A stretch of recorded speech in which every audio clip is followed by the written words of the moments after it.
Ninth computer unit number 3 में हमारे पास ये एग्जांपल्स हैं। पहली एग्जांपल है simplify the expression a plus A bar dot B. तो अब हम इसको यहाँ पे लिख लेते हैं a plus A bar dot B. तो सबसे पहले तो हमने आइडेंटिफाई करना है कि इस पर कोई लॉ अप्लाई हो रहा है या नहीं। अब अगर हम इसके लास्ट पेज पे देखें तो हमारे पास ये था डिस्ट्रीब्यूटिव लॉ, जिसमें फ़र्स्ट वैल्यू के बाद प्लस था और उसके बाद नेक्स्ट टू वैल्यूज़ के दरमियान डॉट था।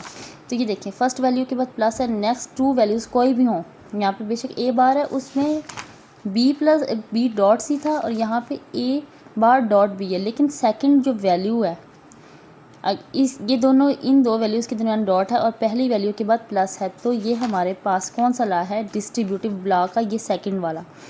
तो इसको हम अब इस फॉर्म में लिखेंगे, यानी कि जो हमारे पास पहली वैल्यू है, जो भी वैल्यू है जो प्लस से पहले वाली वैल्यू, उसको एक दफ़ा बी के साथ प्लस करके लिखेंगे और ए को एक दफ़ा सेकंड वैल्यू के साथ प्लस करके लिखेंगे, सेंटर में हम डॉट ही आएगा। तो यहाँ पे मैं बताऊँगी कि अप्लाई हो रहा है डिस्ट्रीब्यूटिव लॉ। मैं पहली वैल्यू को इसके साथ प्लस में लिखूँगी, यानी कि ए प्लस ए बार डॉट, फिर इस वैल्यू को इसके साथ प्लस में लिखूँगी ए प्लस बी। अब अगर यहाँ पे देखें तो यहाँ पे दोबारा से एक लॉ अप्लाई हो रहा है, जो था हमारे पास complement law A plus A bar is equal to था 1 के। तो ए प्लस ए बार ही आ गया हमारे पास, ए प्लस ए बार। तो यहाँ पे अब आ रहा है कॉम्प्लीमेंट लॉ। तो अब इस पूरी वैल्यू को हम 1 के इक्वल लिखेंगे, डॉट हमारे पास बचेगा ए प्लस बी।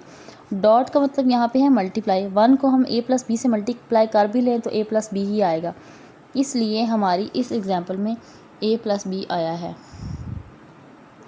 यानी कि यहाँ पे दोबारा से आइडेंटिटी लॉ अप्लाई हो गया। सबसे पहले distributive law, then complement law और उसके बाद हमारे पास है आइडेंटिटी लॉ। अब हम आइडेंटिटी लॉ देखते हैं। यहाँ पे हमने आइडेंटिटी लॉ भी क्या था कि देखें कोई भी वैल्यू ए और डॉट उसके साथ 1 भी हो, और ये वैल्यू ए की जगह कुछ भी हो सकती है, अगर उसके साथ 1 मल्टीप्लाई हो रहा है तो वो वैल्यू एज इट इज़ आ जाएगी। तो यहाँ पे ये वैल्यू थी और इसके साथ 1 मल्टीप्लाई हो रहा था, डॉट में आ रहा था, तो इसके साथ A plus B as it is आ जाएगा मल्टीप्लाई होकर।